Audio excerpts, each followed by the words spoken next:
میں بلوچ بہنوں کو، بلوچ بھائیوں کو اپنی طرف سے، پارٹی کی طرف سے یہ آپ کو وعدہ، پکا وعدہ، آپ کے خلاف ظلم ہوگا میں خاموش رہا، میری زبان کاٹ دو۔ آپ کے خلاف ظلم ہوا، ناروا ہوا، میں خاموش رہا یا پشتونخوا ملیم پارٹی خاموش رہی، آپ کو حق ہے کہ دنیا کی جو سزا میں دے۔ البتہ ہم نے سیالوں کی طرح رہنا ہے، اور سیال کیا ہوتا ہے یہ بلوچ سب سے زیادہ اچھی طرح جانتا ہے۔ اختر جان، بات یہ ہے،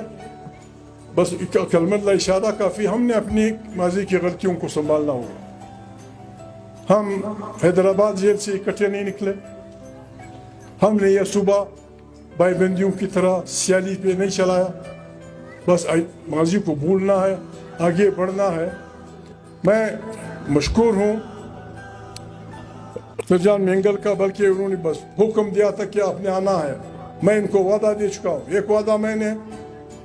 یا بزنجو کو دیا تھا، خدا ان کو مغفرت نصیب کرے، وہ بیمار تھے، اس کا ایک گواہ شاید مر گیا ہے، دوسرا گواہ زندہ ہے، سینیٹر اپنا طاہر بزنجو،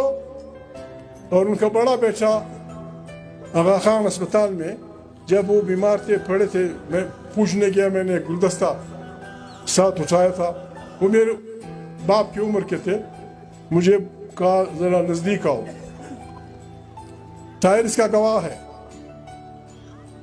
ان کو کینسر کا وہ ہوا تھا، مجھے کہا نہ میں نہیں لیتا کہ فلانا آدمی ابھی یہاں سے اٹھ کے گیا ہے،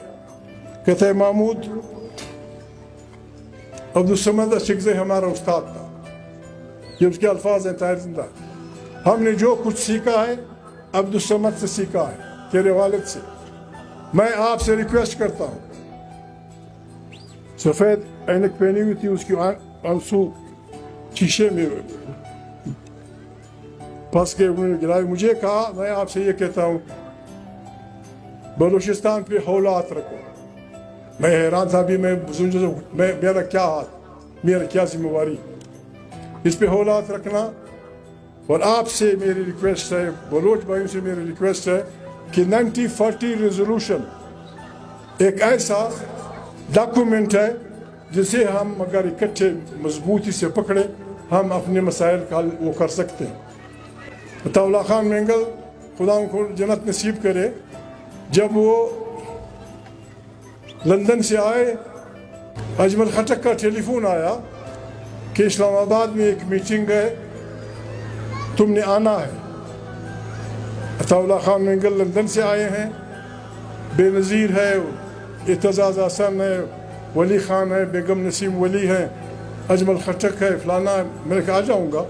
ہم وہاں گئے، میرے عطا اللہ خان کی وہ نہیں تھی ایک دوسرے سے پرانی، بلکہ وہ ذرا سخت سٹینڈ رکھتے تھے پشتونخوا ملیم پارٹی کے بارے میں۔ وہاں جب بات چلی، نوابزادہ نصر اللہ بھی بیٹھے ہوئے تھے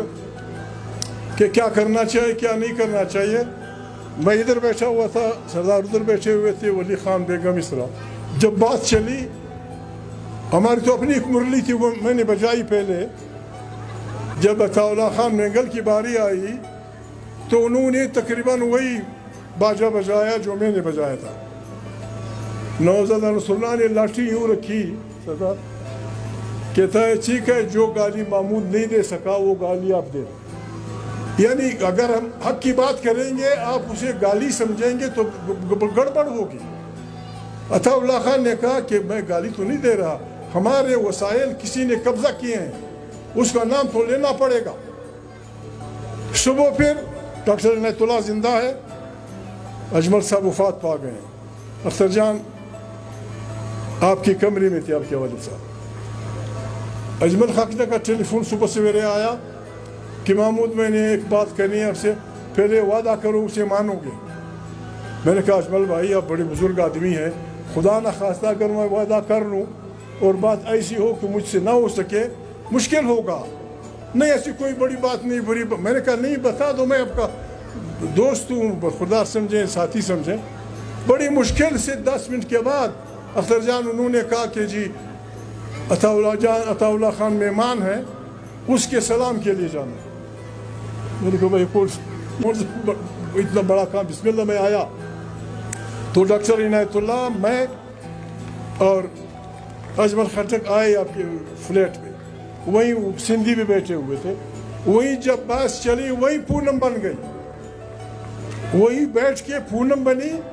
اور پونم کا کس نے کیا کیا، جو کیا اچھا کیا۔ بہرحال پھر ہم لندن میں تھے، عطا اللہ خان سے میری رفاقت بالکل بھائیوں کی طرح تھی، وہ مجھ سے عمر میں بڑے تھے، آخر دم تک ہم نے کسی بات پہ اختلاف نہیں کیا۔ البتہ یہ پشتون بلوچ کوشچن پہ میں مذاق میں کبھی کبھی ان سے کہہ دیتا تھا